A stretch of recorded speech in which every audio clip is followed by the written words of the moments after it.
What is going on, you beautiful, beautiful bastards? I'm Brandon Sylvia. This is Unnecessary Rambling. Thank you all for stopping by today to talk about the Game Awards 2022, to make some predictions, to look over the nominees. Always love this time of year, man. I obviously awards and award shows and all that is very subjective, and everyone's going to have their own opinion and their own take on what should or should not be nominated and what got snubbed, yada, yada, yada. But I do think it's kind of fun to just have that communal discussion, at the end of the year, to look back at the year that was, and I think 2022 had some pretty damn good titles, especially early year, late year. So it kind of made for just an interesting year overall. But yeah, man, we are going to be going through the Game Awards 2022 nominees. And let me go ahead and pull that up for you. Oh, yeah. And before we do dive into that, I want to plug my Twitter real quick. Just made a Twitter account. You can follow me at unnecessary or at Brandon Rambling on Twitter. I'll put a link to it. And I think if you just type in the search bar and go to or type in unnecessary rambling, it should pop right up. But I want to say that to say this is that I predicted the 6 nominees a couple days ago, and I got 5 of the 6 correct. So not too shabby. Really surprised that that Stray was the 6th game. I was thinking that, I put here kind of jokingly in the tweet, I could see Last of Us remake getting in there and people losing their mind, but I was thinking Bayonetta 3, but Stray, I guess, also considering the fact that Stray came to PS Plus or PlayStation Plus, and just the kind of accessibility or the widespread appeal of a game like Stray, I could see how it ended up getting the 6th slot. But let's go ahead and go over. Let's start off with the big dog here, and then we will go through all the, or not all the other categories, just going to kind of go through the categories that I am more familiar with, games that I have, the categories where I've played a majority of the games that are nominated. So I don't want to, have an opinion about some shit that I have no knowledge about at all. But anywho, let's dive into Game of the Year out the gate. And yeah, I think that there's really, I'm super happy to see A Plague Tale Requiem even getting a nomination. I think that's more than I could have hoped for, which, on the tweet there, I did predict it, but that was kind of like a hope / prediction. I absolutely love that game, but I was worried that it wasn't going to get the, I was worried it wasn't going to get the nod. But once again, with it being on Game Pass, a wider spread appeal, hopefully that was to its benefit. But if you look at the nominees here, we have A Plague Tale Requiem, Elden Ring, God of War Ragnarok, Horizon Forbidden West, Stray, and Xenoblade Chronicles 3. And for me, man, this is a pretty clear 2-horse race. We have Elden Ring versus God of War. I like, I love Plague Tale. I love Horizon. I think Stray is solid. I haven't played Xenoblade Chronicles 3, but when Elden Ring launched, man, I haven't seen that level of discourse consistently since like 2018 with Red Dead Redemption 2. Elden Ring was something else. How it just took over the video games discourse for a long ass time. And I don't know. I know it's between that or God of War Ragnarok, and with God of War, it's just like we're still in the zeitgeist moment where it's being talked about, where it's being discussed, and with it coming out on the 9th, and not really having that time period to see how long it'll stay relevant and talked about and discussed. But there's no doubt the quality is there for sure. I'm about 20 hours in to Ragnarok, and I'm loving it. I think it's a really, really solid game. It is very similar to 2018's game, very, very similar, but it's kind of the thing here with Horizon Forbidden West, which I think is one of the best sequels I've ever played in a video game, where, to me, it's like when I'm looking for a sequel, I'm looking to see what areas can be fine-tuned, what areas can be improved upon. And with 2018's God of War, it was already such a masterclass of a game. It didn't have a ton of tweaks that were really needed. And with Horizon Zero Dawn in 2017, I think that actually had a lot of improvements that were available, like the traversal, having a more viable melee combat system, just the movement throughout that world. The side questing is so much better, and the in Forbidden West, there's just so many improvements. I wish Forbidden West could have come out in 2021. I think it would have won Game of the Year in 2021, because you're looking at 2021, and that was It Takes Two, and it had like Resident Evil Village. I believe Psychonauts 2 was a nominee, and I think that Forbidden West would have been, at least a tier two above most of those games, just in terms of like general quality. But yeah, unfortunately it got delayed into a year with God of War Ragnarok and freaking Elden Ring. My gut, if I had to go with my gut here, my gut is saying Elden Ring. But the only thing, like we were just talking about with Red Dead Redemption 2, 2018, Red Dead Redemption 2 comes out, and it's like all I hear people talking about for that entire year. But somehow, Game Awards 2018, God of War 2018 takes the win for Game of the Year. So is it going to be that same type of thing where Elden Ring is 2022's Red Dead Redemption 2, and God of War comes in again and steals it last minute without, without but I was going to say without that being the consensus, or without us expecting that. But I don't know. I think with a juggernaut this big, it could very well happen. But if I'm going to predict right now what my gut thinks, I'm gonna say Elden Ring takes Game of the Year. And just to be clear, I am predicting what I think is going to win, not what I would personally vote. I'll do my own little award show thing where I just sit here and kind of recap the year and talk about some of the best shit that I played in 2022. But really good games across the board. Hard to argue with those two front runners. But I would say Elden Ring gets the nod. All right. Into the next category, we have Best Game Direction, awarded for outstanding creative vision and innovation in game direction and design. So our nominees are Elden Ring, God of War Ragnarok, Horizon Forbidden West, Immortality, and Stray. And man, I am not trying to be rude. I don't really see the I guess innovation as in playing with a cat as a character. I mean, I guess it is somewhat innovative. It's not like you see that all that often, but I don't think it was like a particularly well directed game per se. It's just kind of a run of the mill sort of stealth adventure platformer. So I mean, but shout out indie team that created it. I'm not trying to disparage the game, but yeah, I don't think that for me on this one, I'm looking at Immortality, and it's tough because it's so similar to a film, to a movie, and like that's kind of the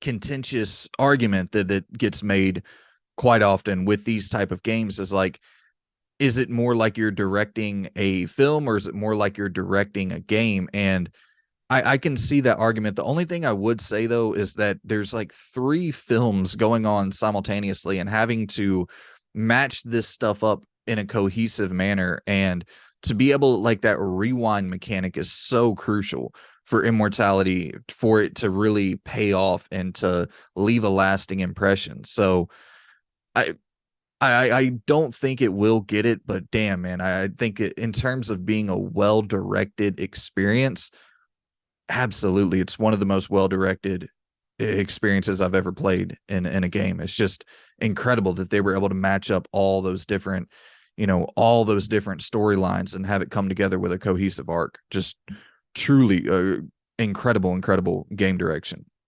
Horizon Forbidden West, I do think that it, once again, just a very overlooked, overshadowed game this year, because when we're talking about, creative vision, or innovation isn't really even the right word. It's just more an iteration, one of the best iterations I've really ever seen. When you're looking at a game that, like, there's never, I shouldn't say never, that's maybe a bit hyperbolic, but I have rarely played anything where I've felt the side characters had that level of importance and attention to detail, in the design. So like from a core design perspective, I all the characters feel so important, and just that discovery of going up underwater and emerging inside of this cave, and you find these characters in the cave that you're trying to rescue, and they all like have incredible attention to detail with the motion capture and the animation, and just like it's just a really well designed and directed experience. God of War Ragnarok, yeah, it's like I said, it's very similar to 2018's game, and the direction for 2018's game was great, and the direction for this one is as well. Elden Ring, I it probably will go to Elden Ring for just having that immense amount of freedom, and kind of no hand holding, just guiding you wherever, or I should say, not guiding you, and you just kind of exploring wherever you want to go, and kind of decluttering the UI and all that shit that people have complaints with about, like Ubisoft formula, and even the kind of PlayStation formula. But I don't know. I still like that old school open world UI. I'm just a huge open world game fan, and I like kind of, marking my map around and going all over the place. And it just, but I do think that, uh, man, shit, I really want to say Horizon Forbidden West, but I think it's going to be Elden Ring. So my prediction for best game direction is going to go to Elden Ring as well. I think Elden Ring very well may just clean up a lot of this shit. Best narrative is not something I do think it'll clean up, though.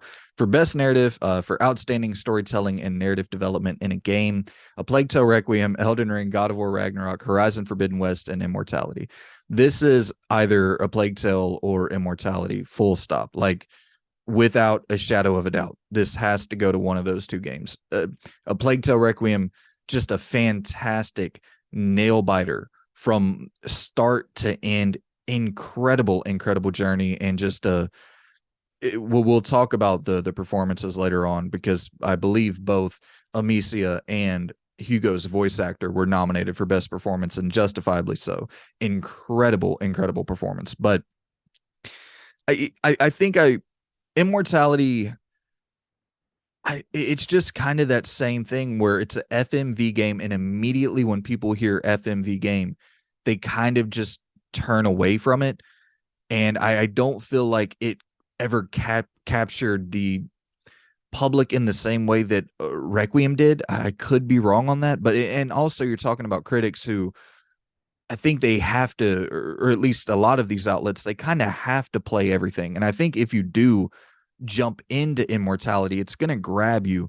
It takes a little bit of time, being totally fair. It took about 4 hours for it to really get its hooks in me, but when it grabs you, it absolutely does. And but Requiem, it's just, if you, ooh, now that's actually a good point.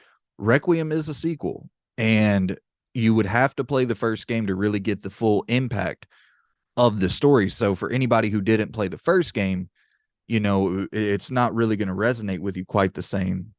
So Immortality, brand new IP, new game, new experience, new story, no baggage. But I don't know. I just can't deny the impact that Requiem had on me. Like that had me choked up on so many different occasions. Just a beautiful, beautiful story. I think I'm gonna predict A Plague Tale Requiem. Next category, we have best art direction, and we have the nominees: Elden Ring, God of War Ragnarok, Horizon Forbidden West, Scorn, and Stray for outstanding creative and or technical achievement in artistic design and animation.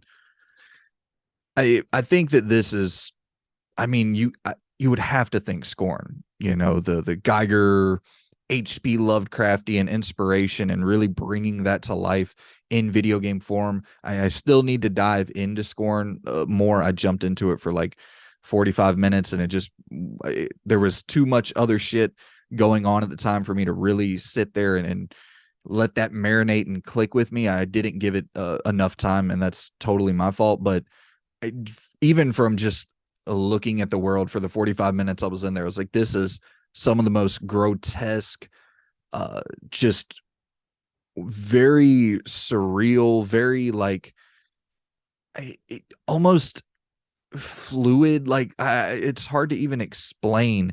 It was just so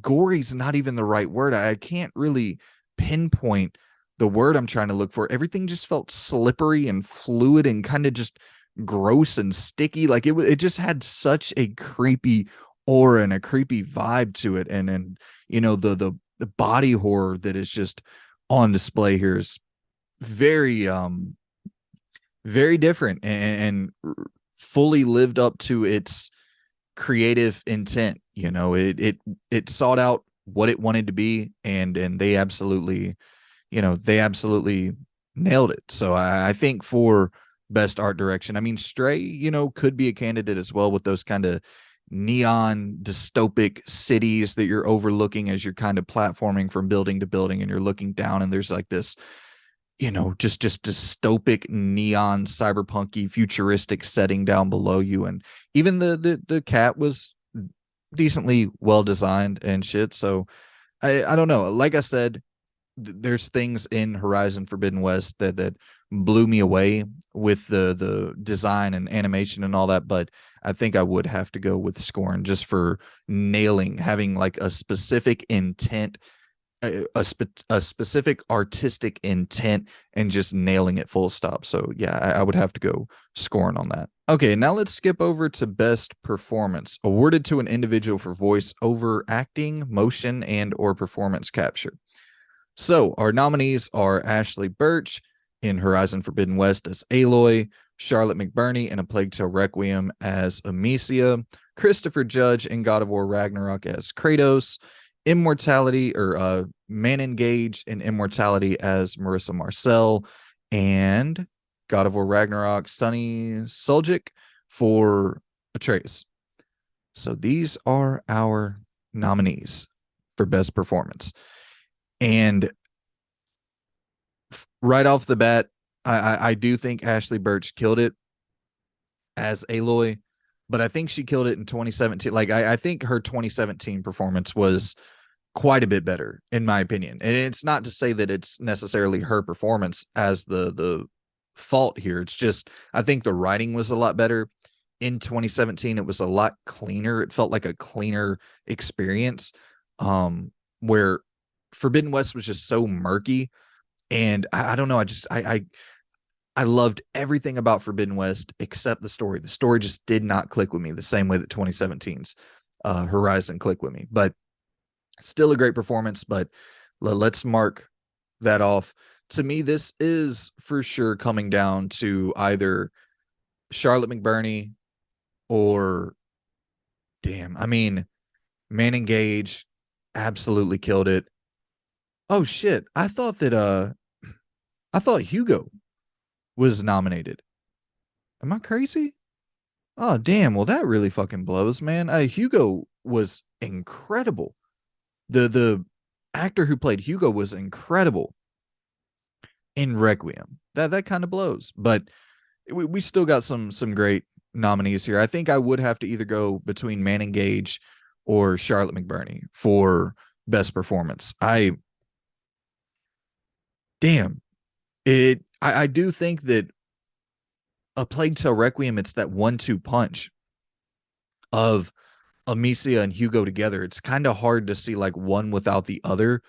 Whereas with Immortality, Marissa Marcel is the clear focus of that game and drives the entire story. She's kind of the, you know, the main driving factor that brings everything together, and she just absolutely fucking crushes it. And the range on display is incredible, from humor and levity to darkness and creepy and sad, and like the full range of emotions is on display with Manon Gage, because there's like all the behind the scenes things that she's having to kind of get into more of a human sort of lower key. You know, she's operating at a just a lower key, and having to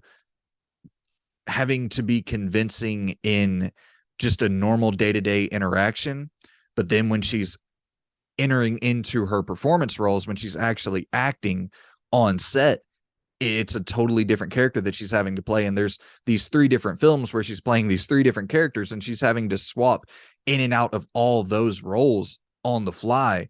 And then, having to also play this version of Marissa Marcel, who is just a normal human behind the scenes. So it's like she's just juggling so many different performances there and nails all of them. It's remarkable what she was able to pull off. And she's kind of the like I said, the main leading charge, connecting everything together, and also this just huge uh, kind of like, what was it, 20-year or 30-year maybe even plot arc. So she's having to kind of be somewhat convincing in this huge 30-year arc. So I think I would have to, if I had to predict here, I think I would have to go with either Manning Gage or Charlotte McBurney. Christopher Judge obviously kills it. Sonny, I think maybe Atreus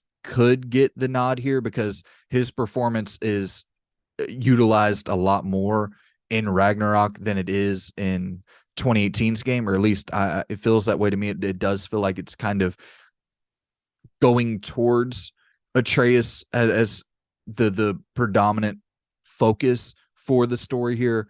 And where I felt like 2018's game was a lot more about Kratos coming to like learn this new role that he's having to adapt to, whereas in 2022's game it feels more about Atreus kind of fulfilling his destiny. So yeah, but I think I would have to, if I had to predict, I think I would say Manning Gage for best performance as, Marissa Marcel. All right, now let's move over here to best indie game for outstanding creative and technical achievement in a game made outside the traditional publisher system. So we have Cult of the Lamb, Neon White, Sifu, Stray, and Tunic. And you would think that Stray obviously gets the nod here, as it was nominated for Game of the Year. So you would think that it should win best indie game, but it kind of comes down to that thing too, where do the judges go, okay, well, we gave it the nod for Game of the Year. We voted that, we voted Stray in for Game of the Year. So do we vote something else for best indie game to kind of spread the love a little bit? But I think if you're doing an honest assessment, you would think that Stray would probably win best indie game if it's going to be nominated for Game of the Year, and none of the other games on best indie were nominated for Game of the Year. So I think I would predict Stray. I would love to see Sifu win it. Sifu is easily in my probably top 7, top 5 favorite games of 2022. Just a wonderful experience and just incredible. In terms of art direction, you could make an argument that Sifu belongs there as well. Very purposeful with all the design choices and the layouts of the environments to have the right weapons at the right spots, and just very, very incredible design across the board with Sifu. Neon White is also I think that it could be a dark horse here, but if I'm picking best indie, I would just have to go with Stray off the bat because it's nominated for Game of the Year. I think Cult of the Lamb is a really damn solid game. Enjoyed my time with that as well, but I think I would go with Stray here for my prediction. All right, and we'll skip over here to best action game. For the best game in the action genre, focused primarily on combat, Bayonetta 3 finally gets a nod. Call of Duty Modern Warfare 2, Neon White, Seafood, Teenage Mutant Ninja Turtles, Shredder's Revenge. So Teenage Mutant Ninja Turtles, I feel like everybody played that on Game Pass. So and it came out long enough ago to where I think that most of the judges had time to play it. Plus, it's only like a 2-hour game. So that kind of makes me think that it could win it here.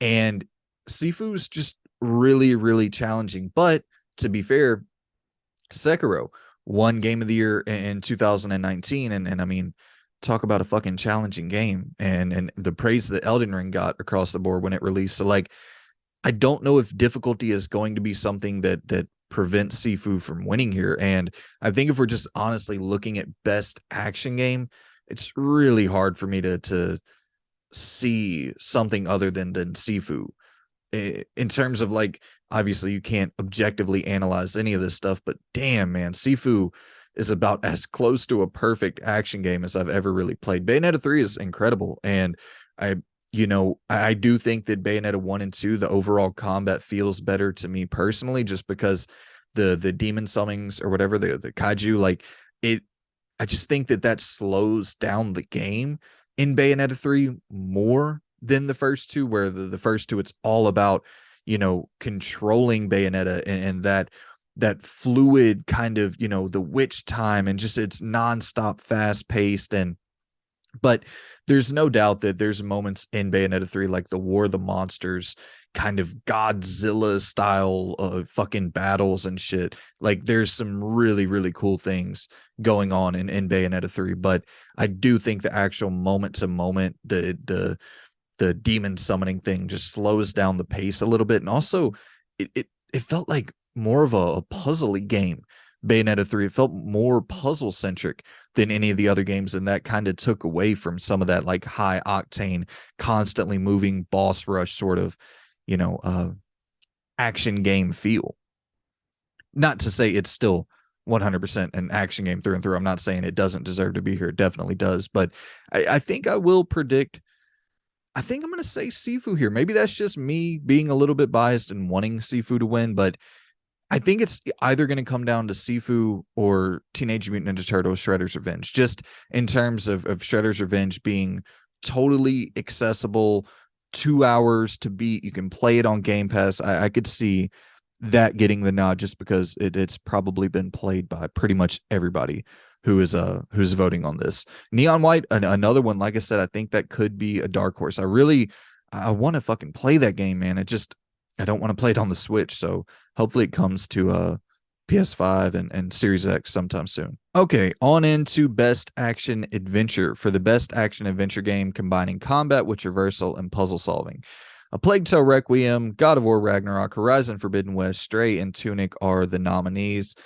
And I think that this is a pretty clear lock on God of War Ragnarok. I can't really see anything else like fitting that definition better than Ragnarok. Like Horizon Forbidden West, it's an open world action adventure game, and like I don't know if that'll necessarily knock it back, but I could see that happening. Whereas I know people have said Ragnarok's kind of open world ish, but it's still, I would say, a lot more guided and linear than Forbidden West.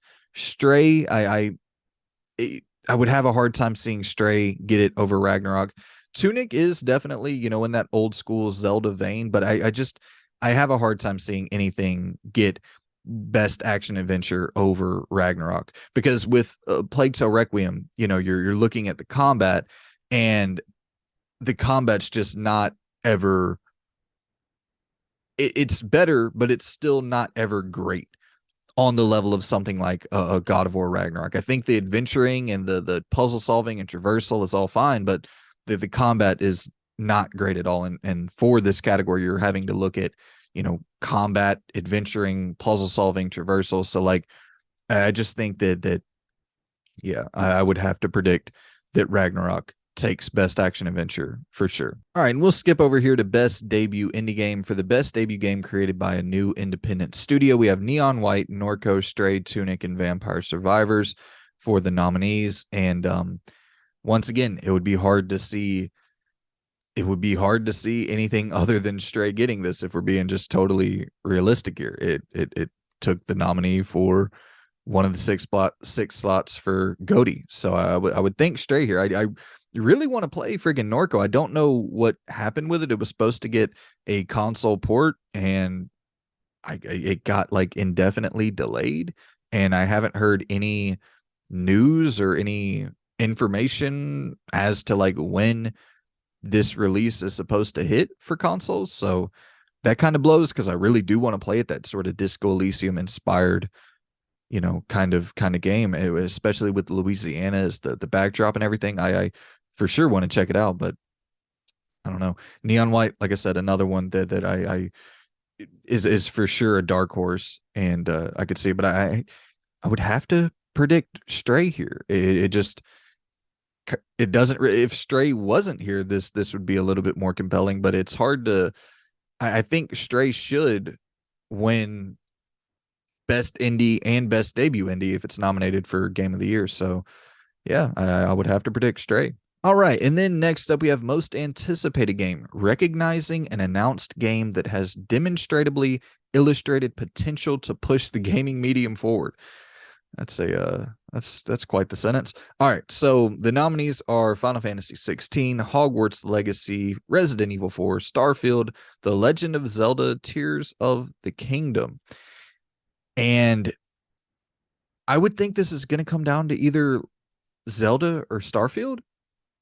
I would think. I mean, I don't know. Hogwarts, Harry Potter has fucking a huge fan base, and they've never really had a game on that level ever. Man, I want a fucking X-Men game that is just like Hogwarts Legacy. So goddamn bad. I don't know what the hell we have to do to get one of those style of games, but I really fucking want to see that, man. It just it could be literally designed almost to a T, the exact same way as Hogwarts Legacy. But hey, I guess that I'm hyped for Wolverine. I'm just hyped to see X-Men jumping back into the gaming sphere a little bit. But regardless, most anticipated game, I think it's either going to be Starfield or Zelda.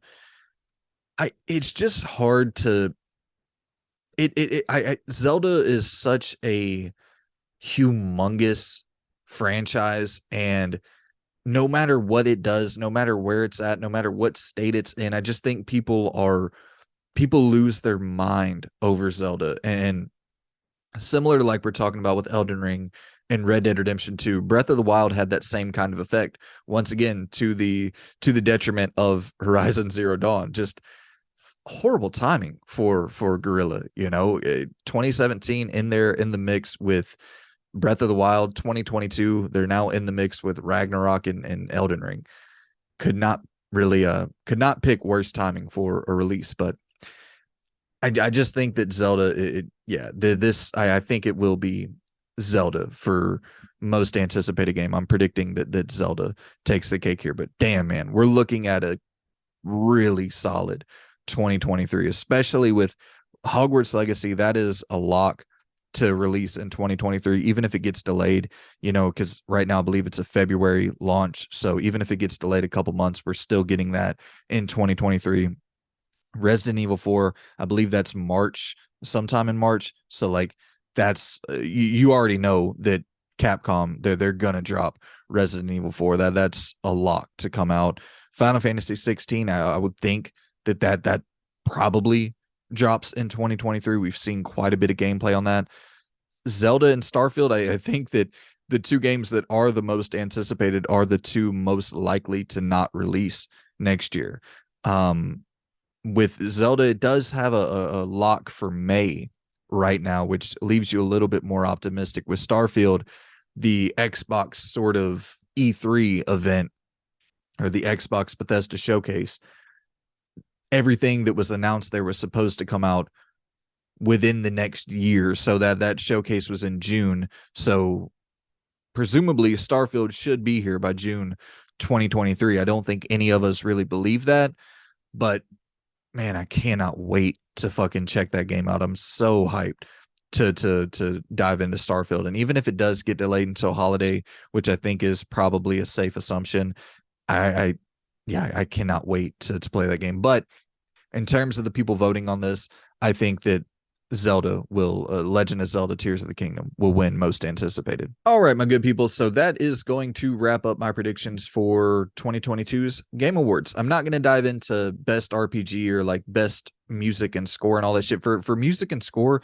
I just kind of have a harder time deciphering that and understanding like I don't think I'm musically inclined enough to really understand what makes something that much better than something else. Like, of course, you hear it, and if you hear something like God of War Ragnarok, you're like, holy shit, that's an incredible score. But I don't know. I don't feel like I'm intelligent enough in that realm to really dive deep into it and to speak in any articulate manner about score and music. So I'm not going to dive into that. And with RPG, I just haven't played a ton of the RPGs that have released this year. So I'm not going to dive into that. But yeah, those are kind of my predictions, my picks for the GOTYs or the Game Awards for 2022. I will also be making a side video predicting some announcements that I think could pop up potentially. I would do it here, but we're already running really, really long with this. So I will try to get this thing edited up and cranked out here tonight, or at least by the 15th,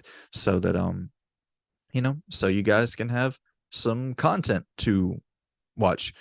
I don't know. Appreciate you for tuning in. I hope you enjoyed the video. Follow me on Twitter at Brandon Rambling. Search Unnecessary Rambling on Twitter. I'm probably going to use that for, work has really picked up a lot as of late, and it's made it a little bit tougher to crank out consistent content. So in these moments where work is picking up and it's harder to get out the content, I'll probably use Twitter as like my outlet to just briefly discuss news topics and shit like predictions for the Game Awards and stuff like that, fun stuff like that. So just hit me up on Twitter. Give me a follow over there on the tweeters. For all of you tweeters out there, hit me up on the Twitter. And I'll kind of use that to give you periodic updates if there ever becomes a period where I can't crank out content on a regular basis. So I appreciate you all for tuning in. Subscribe if you're new. Drop the damn thing a like and the bell and all that good stuff if you would like to. I appreciate you all for tuning in, and I will see you guys in the next video. Like I said, drop your predictions down in the comments below and shoot the shit with me. Appreciate you for watching. Goodbye.